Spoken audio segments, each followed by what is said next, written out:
agnostic Buddhist.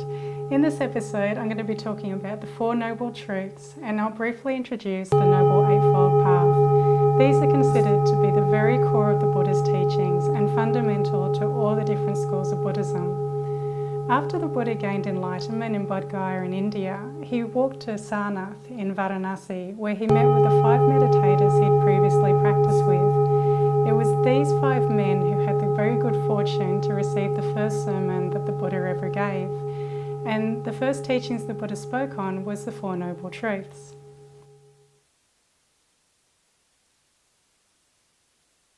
Now, the first Noble Truth is the truth of Dukkha. Dukkha is a Pali word that can be translated as suffering or dissatisfaction. In this first Noble Truth, the Buddha said, "Suffering as a noble truth is this: birth is suffering, aging is suffering, sickness is suffering, death is suffering, sorrow and lamentation, pain, grief and despair are suffering, association with the loathed is suffering, dissociation from the loved is suffering, not to get what one wants is suffering. In short, suffering is the 5 categories of clinging objects." So what the Buddha is saying is that to live means to also experience suffering or dissatisfaction at some point in our lives. He wasn't saying that our lives are thoroughly depressing and all we experience is suffering, so therefore we should just pray for an early death. Instead, in the First Noble Truth, the Buddha is simply highlighting a fundamental truth about our existence, and one we might have overlooked or one we might have been in some denial of. I mean, we're all seekers of happiness, so it's sometimes difficult to accept that life is really a mixture of pleasure and pain. The Buddha is just waking us up to this fact and telling us not to be so surprised when we do experience suffering or unease. It really shouldn't come as such a shock. And if we are suffering, we shouldn't take it personally and think that we've made the wrong move. You know, we shouldn't blame ourselves and think that we chose the wrong partner, the wrong career, or something like that. Suffering or dissatisfaction is just a natural part of our human existence, and knowing this should actually bring some relief, because it means we can relax even in times of great difficulty, because with time, suffering or dissatisfaction will pass and change into happiness again. And fortunately, the Buddha didn't stop at the First Noble Truth and say, yep, you're all going to have to experience suffering. That's it. See you later, guys. Instead, he also taught the second, third, and fourth Noble Truth, which were to diagnose why we suffer and explain how we can become free of all sufferings completely, forever, and the steps we need to take to get there. Now, I want to look at the First Noble Truth in a bit of detail before we move on to the others. The Buddha was a lot like a doctor. He carefully looked at our situation and examined all our problems first. In the First Noble Truth, the Buddha really dissects our suffering and reveals that everyone, no matter who they are, will experience these particular types of suffering. And we can look at these one by one and investigate the truth for ourselves. So the first one is that birth is suffering. Well, we only have to see that at birth, both the mother and child are usually in a lot of discomfort, to say the least. The baby is being squeezed out of this very narrow opening that's probably very unpleasant, and coming out of its nice liquidy placenta, the baby is subjected to many experiences that would probably seem very harsh and painful at first. Now, of course, there's great joy in that accompanies the birth of a baby, right? Well, the Buddha never denied that there was also happiness in our life. He was just pointing to the truth that suffering exists as well in these events in particular. The next one is aging is suffering. So most of us are going to experience the suffering first when our parents or grandparents start to age. On a personal note, in June this year, my mother, who leads a life busier than most 20-year-olds I know, had a series of strokes, which left her in hospital for 6 weeks while she tried to learn to walk again. And I can tell you that no one in my family was having much fun during those 6 weeks. It was terrible suffering for all of us. But fortunately she's back home and she's doing well now. But not only are we going to experience the suffering of old age as our loved ones start to age, we're also going to experience the suffering of aging firsthand as we lose our youth, our beauty, our energy and our abilities. I mean, in terms of beauty, the cosmetic industry is never going to go broke because all of us women are desperately trying to stay young and look beautiful. And you can't say that this desperation is not some form of suffering. The next one, sickness is suffering. Now, unless you have a job that you hate or a school that you don't want to go to, I don't recall anyone ever saying that they enjoy being sick. Everyone hates being sick. Whether it's a small cold or something serious like cancer, sickness is suffering and nobody wants it. Death is suffering. Death may sometimes be a relief from certain suffering, for instance if the person's in a lot of pain, but then there's still the grief and the suffering of those who are left behind. Sorrow and lamentation, pain, grief and despair are suffering. Well, I think that's pretty self-explanatory. Association with the loathed is suffering. For instance, when we're having to spend time with people we don't get along with, or be in a place or environment that we don't like, these are forms of suffering because we want to be elsewhere or with different people. Dissociation from the loved is suffering. For example, if we have to be separated from our loved ones by death or by distance because one of us is travelling, we miss them and we suffer because of this. Not to get what one wants is suffering. Surely we can all understand this one. Not getting what we want usually makes us frustrated, angry and depressed even. It doesn't even have to be something so important that we want. It could be as simple as going to our local grocery store and not being able to buy the type of milk that we want. Or we wear something nice in the hope of getting attention and praise, but nobody notices and compliments us, so we suffer. Or we move to another city for a new start, but we still don't find the happiness we're hoping for, and again, we suffer. These are just some examples of this type of suffering. Now, these examples of old age, sickness and death, you could say that the Buddha used these to highlight that suffering is part of our life. But he wasn't saying that suffering is restricted to only these experiences.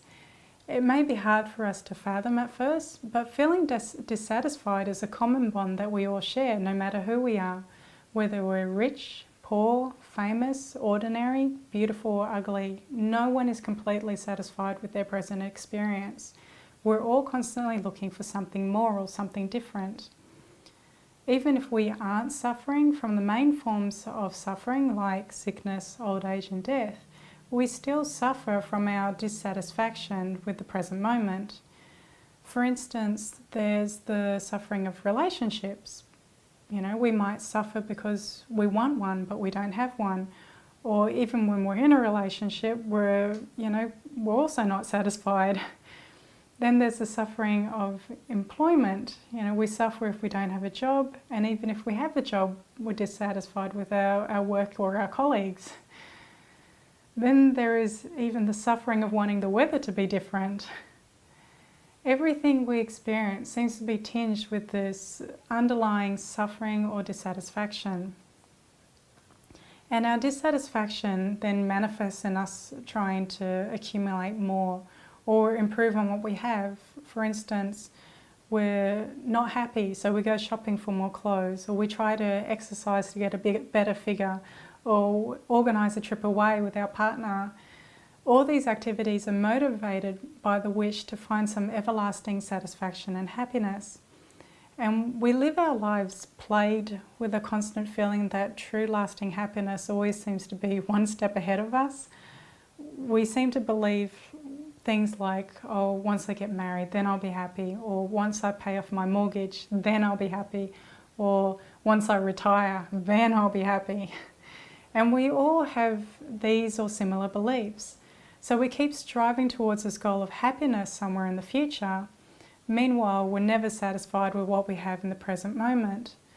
So because of this dissatisfaction, we suffer. And you'll notice that if you take a look around, that everyone is doing this. Everyone has this belief that happiness is out there and attainable. But if you look around, you'll see that no one is really 100% happy.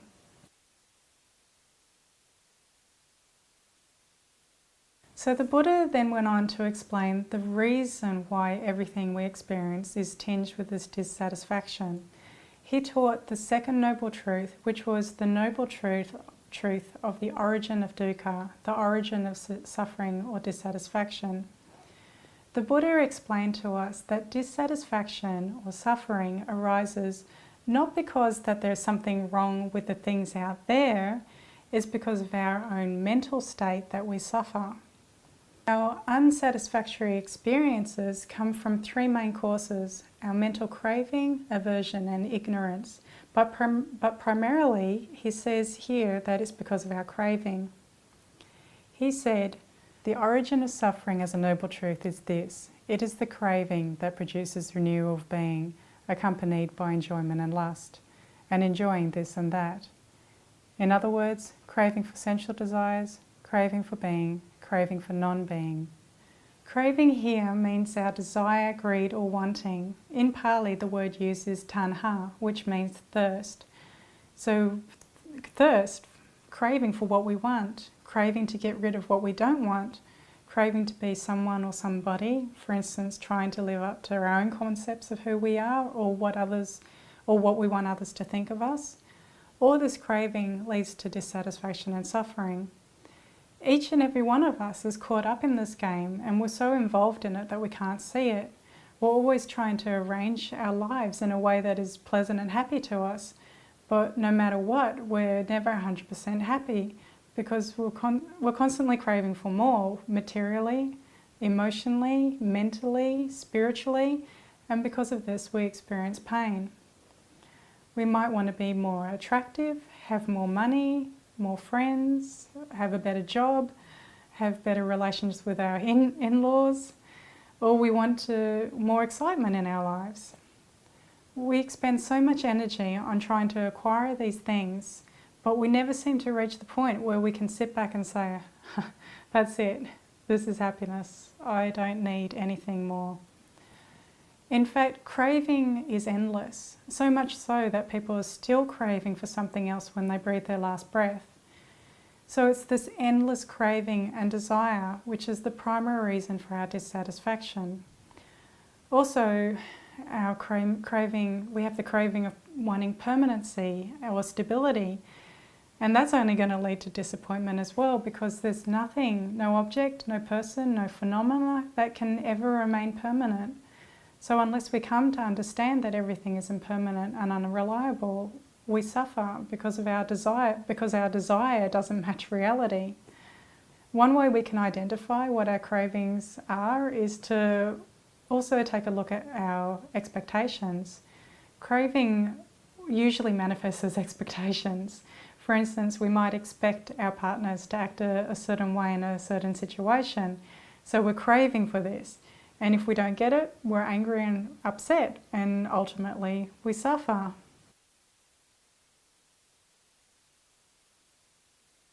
Now, fortunately, the Buddha didn't stop at the second noble truth. He went on to explain the third noble truth, which is the noble truth of the cessation of dukkha.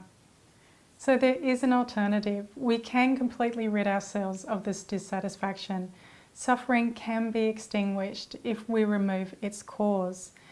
The Buddha said, cessation of suffering as a noble truth is this: it is remainderless, fading and ceasing, giving up, relinquishing, letting go and rejecting of that same craving.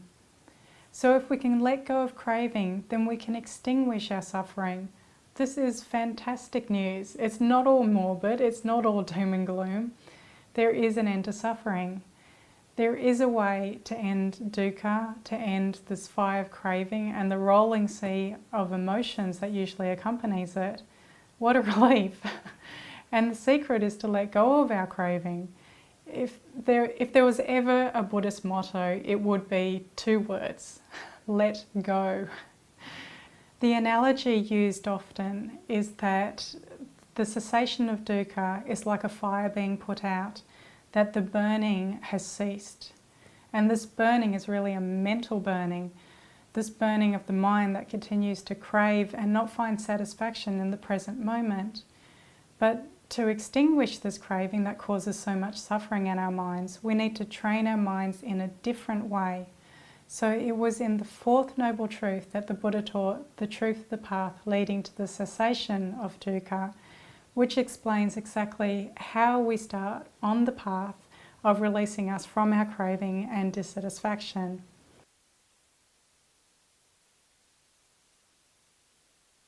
The Buddha said, "The way leading to cessation of suffering as a noble truth is this: it is simply the Noble Eightfold Path, that is to say, right view, right intention, right speech, right action, right livelihood, right effort, right mindfulness, right concentration." The Buddha taught that by learning to use our 3 doors of our body, speech and mind skillfully, it would lead to present and future happiness, especially by learning to refrain from unskillful actions of our body, speech and mind. It would remove so much unnecessary suffering. So by controlling our body, speech and mind in ways that help others instead of harming them, and by generating wisdom in our minds, we can end suffering. Therefore, true happiness is achievable through personal endeavour. Now, I'll be going over the Noble Eightfold Path in more detail in future videos. Meanwhile, there are some great articles and free ebooks that I highly recommend that you read. I'll put links to these on my website, enthusiasticbuddhist.com. I just want to quickly mention that some cravings in life are actually helpful and indeed encouraged. These are cravings to live a life of virtue and non-violence, wanting to meditate, to have peace and discover who we truly are. These are considered wholesome cravings that we shouldn't be trying to eliminate, as they are necessary in the beginning of any spiritual path. And we shouldn't fear that our life would be boring, uninteresting, or nothing without craving.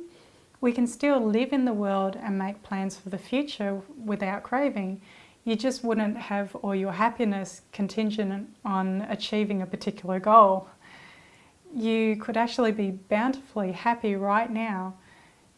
In fact, a person free of craving is said to experience the greatest happiness, peace and bliss in their body and mind because they're fully present in the moment and they have no need for anything else. Their life isn't boring and bland. In fact, everything is new, and all their actions are free and spontaneous because they aren't worried about meeting the expectations of others. So having a life free of craving is not something to be feared, but something to aspire to. So what cravings can we identify in our lives that might be causing us unnecessary suffering? What cravings do we need to let go of? It might be our craving for our partner or child to be different from who they are, or our craving to be the next millionaire.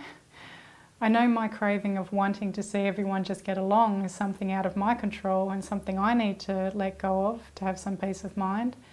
Or my craving for my parents to live forever is a big one that I'm constantly having to drop. So what cravings can you see in your mind? We all have them, whether they're obvious to us or not. So anyway, that's all from me for now. Please subscribe to my channel for future videos. Please like and share this video if you found it helpful.